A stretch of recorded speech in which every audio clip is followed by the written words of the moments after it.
John Riel Casimero may banat kay Nonito Donaire, kalaban niyang hapon may iniindang sakit.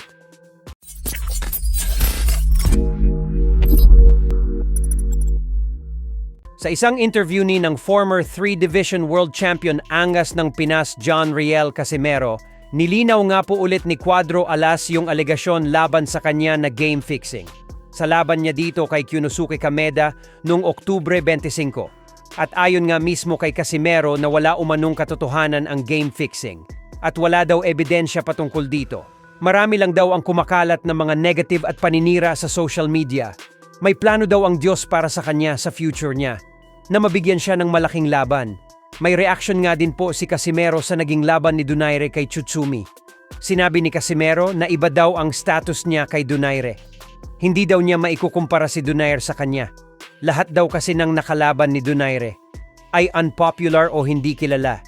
Kaya lang daw kilala si Donaire. Dahil binabalita daw at lumalaban sa mga title match. Pero kung maglalaban daw silang dalawa ni Donaire, ay tiyak na magiging number 1 daw siya. At number 2 lang daw itong si Donaire. Samantala ipapakita umano ni Casimero ng magandang laban niya sa Sabado. Para mabigyan daw siya ng magandang laban sa susunod ng kanyang promoter na si Koki Kameda. Maganda daw ang kondisyon niya ngayon at ready na daw siya sa laban sa Sabado. Habang maganda naman po ang sinabi ni Koki Kameda kay Casimero. Sinabing great boxer daw si Casimero at former 3-division world champion. So gusto daw niyang patunayan ni Casimero sa harap ng mga Japanese fans na malakas siya as a promoter. Susubukan daw niya ang makakayan niya na mabigyan si Casimero ng magandang laban sa next year.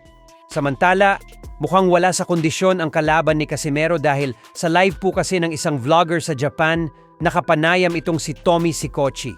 At kapansin-pansin na parang sinisipon po itong si Tom. Napapasingot po kasi ito habang kapanayam siya ng vlogger. Pero sa interview kay Tom, sinabi niya maganda daw ang mood niya sa featherweight division at relaxed siya.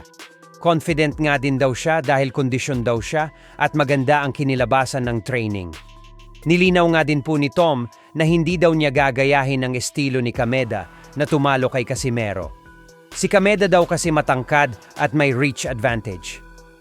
Habang siya, mas matangkad naman daw siya kay Casimero pero hindi daw katulad ng kay Kameda ang reach niya.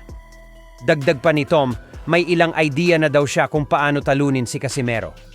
Plano nga daw niyang lusubin si Casimero at mag-in and out. Gagamitin din daw niya ang kanyang job at timing para mapigilan daw si Casimero kapag umatake ito sa kanya.